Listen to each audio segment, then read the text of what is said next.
So hello guys, good morning, good afternoon, good evening. तो आज हम लोग जो है आर्टिकल 41 करेंगे इंडियन कॉन्स्टिट्यूशन का। 41 जो है ना, ये भी आता है एक्चुअली, ये डीपीएसपी का ही पार्ट है इंडियन कॉन्स्टिट्यूशन का। ये directive principle of state policy का पास है। ये एक्चुअली स्टेट को डायरेक्ट करता है कि सिक्योर करेंगे उनके सिटीजन्स के लिए जो है राइट टू वर्क, एजुकेशन, उनका public assistance with economic limits. समझाता हूँ कैसे, इसका एग्जैक्ट टेक्स्ट क्या कहता है।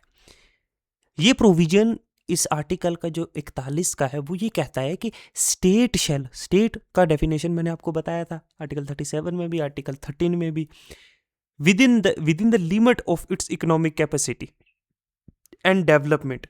मतलब स्टेट अपनी जो उनकी उसकी जो एक किस्म से आप मैं बोल सकता हूँ कि उसकी जो औकात है, विद उसकी जो लिमिट्स हैं, उसके हिसाब से, उसकी इकोनॉमिक कैपेसिटी के हिसाब से और डेवलपमेंट के हिसाब से मेक ऐसी प्रोविजंस बनाने हैं, ऐसे जरिए बनाने हैं कि वो राइट टू वर्क, कि किसी को काम करने के लिए, securing the right to work, कि किसी का हक है काम करना, तो उसके लिए वो क्या करेगा, कोशिश करेगा कि उसको अपॉर्चुनिटी मिले, है ना। राइट टू एजुकेशन, उसको तालीम, उसको पढ़ाई लिखाई, उसको एजुकेशन, उसको इल्म मिलने की जो है क्या स्टेट कोशिश करेगा कि मिले हर सिटीजन को।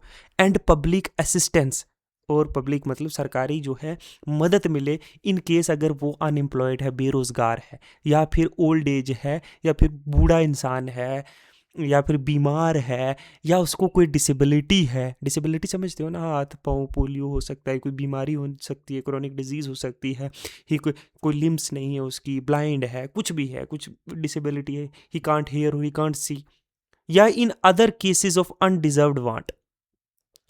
तो ऐसी चीज़ों में, चाहे वो एजुकेशन हो, चाहे वो उसको काम मिलना हो, चाहे वो अनएम्प्लॉयड हो, तो उसकी मदद करनी है सरकारी तौर पर। Public assistance means state should help him, या वो बीमार है, वो बूढ़ा है, डिसेबिलिटीज़ है, तो इसके लिए आर्टिकल 41 कहता है कि स्टेट को अपनी कैपेसिटी में उनकी हेल्प करनी है, the people who are in these categories. समझे। कोर राइट कवर करता है राइट टू वर्क, मतलब फोकस किया जाता है कि उसको एम्प्लॉयमेंट अपॉर्चुनिटी दी जाए, उसको ऐसी जरिए दी जाए, सोर्सेज दी जाए उसको एम्प्लॉयमेंट, ताकि वो जो है रोजगार ले सके। हाँ, विदाउट गारंटिंग जॉब, गारंटी नहीं है कि उसको जॉब मिलेगी मिलेगी, लेकिन अपॉर्चुनिटी तो दी जाएगी ना उसको काम करने की। राइट टू एजुकेशन, ये अब फंडामेंटल राइट हो गया आर्टिकल 21A के अंदर। अब वो इन्फोर्सेबल है कोर्ट के द्वारा, ठीक है। गाइडिंग एक्सेस टू लर्निंग, उसको स्कूल्स तो मिलने चाहिए। जैसे इवन द प्राइमरी स्कूल में एडमिशन से पहले ही आजकल जो है आंगनवाड़ी सेंटर्स हैं, जहाँ पे बच्चे जो है, छोटे छोटे बच्चे जो हैं, उनको जो है करिकुलर एक्टिविटीज़ करवाई जाती है, उनको प्रिपेयर किया जाता है नेक्स्ट स्टेज के लिए कि जब प्राइमरी स्कूल्स में एडमिशन लेंगे। स्कूल्स का एक्सेस भी तो होना चाहिए उसको एजुकेशन का। 14 ईयर्स तक है ना, 6 से 14 ईयर्स तक जो है फंडामेंटल राइट हो गया है ना, कि आपको एजुकेशन प्रोवाइड करनी ही करनी है, ये सरकार की ड्यूटी है।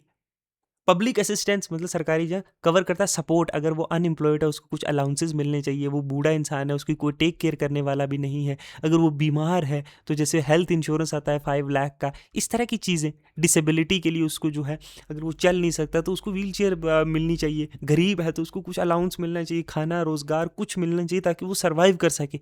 तो ये तो बेसिक नेसेसिटी है ना। तो ये सरकार को जो है कोशिश कर रही है उसके लिमिट्स के अंदर, अगर वो कर सकती है तो ये चीज़ें जो है अवेलेबल करवाई जाए लोगों के लिए।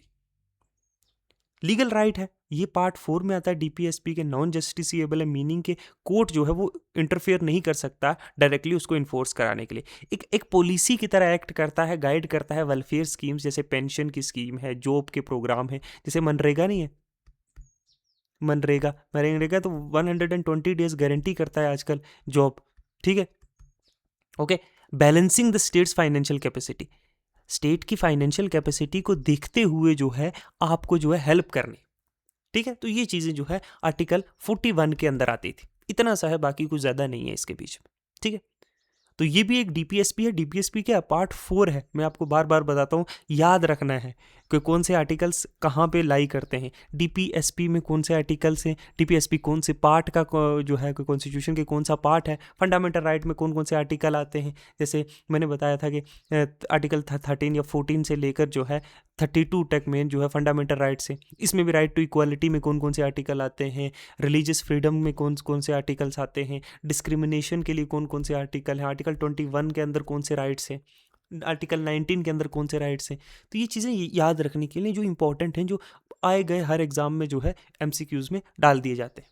जैसे यहाँ पे हमने देखा 21A जो है उसको बना दिया राइट टू एजुकेशन, जो पहले डीपीएसपी के अंदर आता था आर्टिकल 41 के अंदर। ठीक है, इस तरीके की चीज़ें जो है याद रखनी है। ठीक है, नेक्स्ट हम डिस्कस करेंगे आर्टिकल जो है 42 of Indian constitution. Okay, thank you, good bye.